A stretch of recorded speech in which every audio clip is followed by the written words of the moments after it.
What's good, my people? Yes, I'm tuning into the NXT Vengeance Day kickoff show. Um, Nothing really happening right now, just a lot of talking. But I did want to talk to y'all about a little bit about last night. Last night we had Friday Night SmackDown.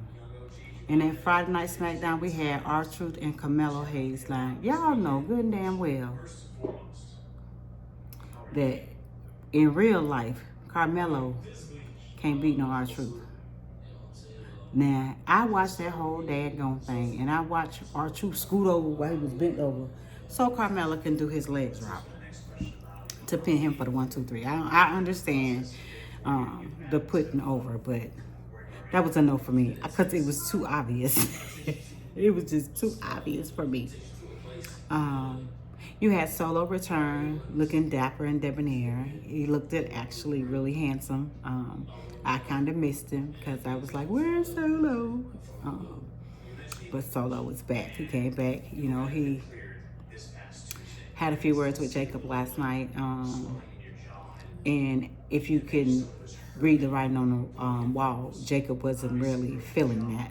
I know it's scripted, but Jacob wasn't really feeling that. It was not a good look. Then you had Naomi and Chelsea Green. Like, Naomi and Chelsea Green, baby, let me tell you something. I was like, now, if she don't beat Chelsea, we gonna have a problem. And then you had Mr. Nick Aldis call them into the back last night and tell them, oh, we got some news on who attacked Jade Cargill. Now, like everybody else, I was like, ooh, let him say it was Charlotte. Because everybody was saying it was Bianca and Naomi, right? So I apologize for us all for saying that it was them, but not me. I just knew it was Charlotte Flair, right? So, they showed the video, and the video shows Raquel and Liv walking, like, past where the accident was. Like they were laughing or talking to each other. So that would explain why they came out that night. Ha ha ha, and all that. You know, them some evil little wicked devils. So, yeah. Then, you know, they said, oh, I told you, we finna go get him. He said, no, we're still investigating. So, Jade and Bianca, they was like, everybody owed him an apology. So, like I said, I apologize. Even though it wasn't me that said that it was them. I was starting to believe that it was them because of the way that they were acting, and then the coincide with the outfits. I mean, I'm talking about cosplay gear. Like, they put the gears together. They're rocking the same stuff, and her and Jade was rocking the same stuff, but not the same, but similar. You understand what I'm saying? So I was putting them two and two together. And Nia Jax and Tiffany Stratton was in the ring last night, and Tiffany, Tiffany, that girl, Nia was taking it to her. Nia was giving her the business last night. And if it wasn't for Candice LeRae causing a disqualification, Tiffany would have beat Nia. She sure would have. She would have beat Nia last night. But, you know, things happen. And then we had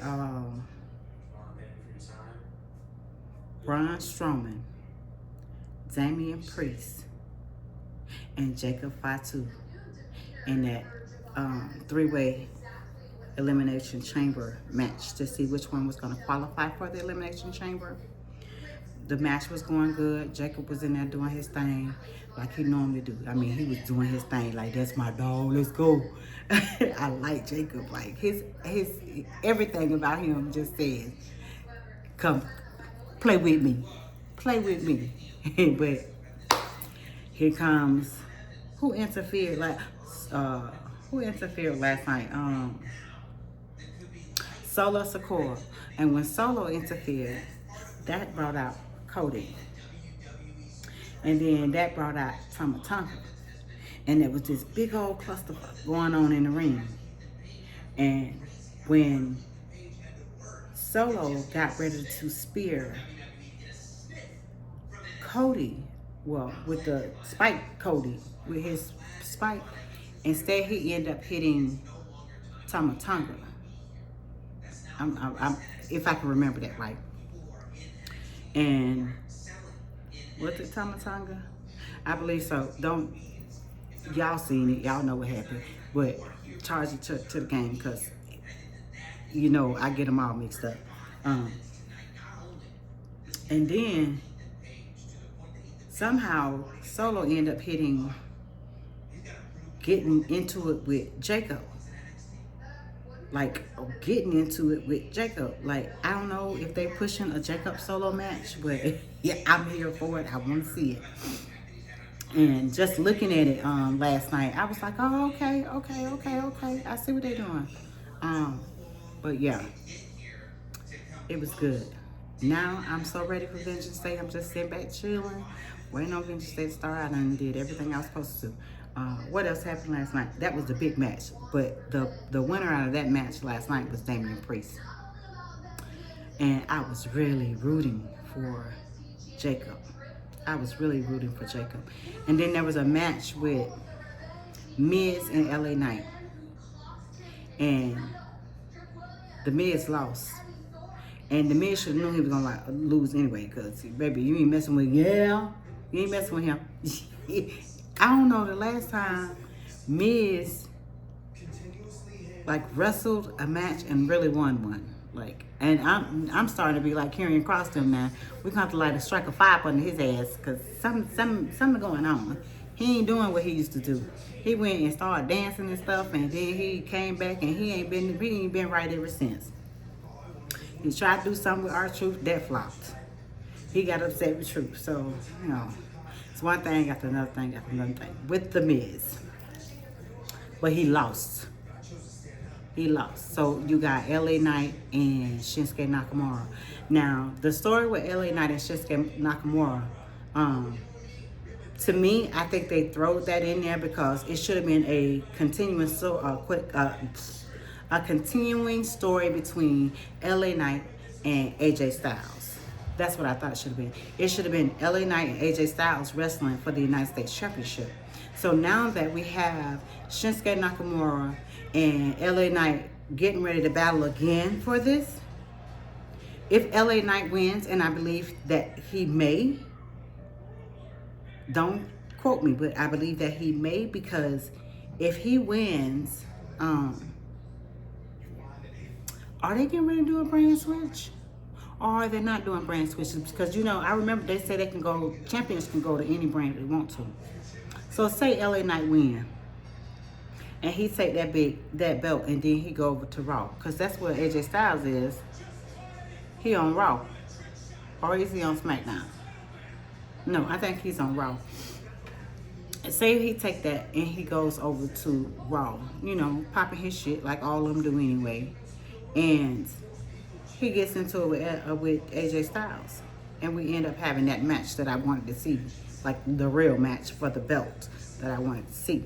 That would be so good. And then that would bring AJ Styles back to the house that AJ Styles built. Or maybe it'll keep him on the red brand. Then we got Jey Uso. Jey Uso, that's one of my tops. Outside of Roman, outside of Roman and Jimmy and Jacob right now, and Randy Orton. Randy Orton's one of my favorites. But outside of that group right there, Jay is one of my tops right now. And when Jay was here in Atlanta, Jay straight up told us he should have another shot at the World Heavyweight Championship against Gunther. Everybody has so much to say about it, but listening to him and watching him put the work in, I know that Jay is going to WrestleMania, and when Jay leaves WrestleMania, he will be the World Heavyweight Championship. He will be the World Heavyweight Championship. He will be holding the title. They think they're saying Yeet, but they're going to be really hollering Yeet. And all the Yeet Mania gear that they're going to sell.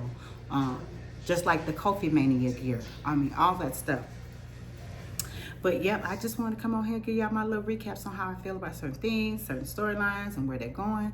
I can't wait till we get to the meat and potatoes with this Jade Cargill story. I can't wait because I'm so invested into this because it takes everything in me not to go and find out like what really happened. Who was it? It takes everything inside of me not to go and try to find out what really happened. But anywho, I'll catch y'all after Vengeance Day with my recaps and my highlights. And baby, I'm so ready to see Trick Williams.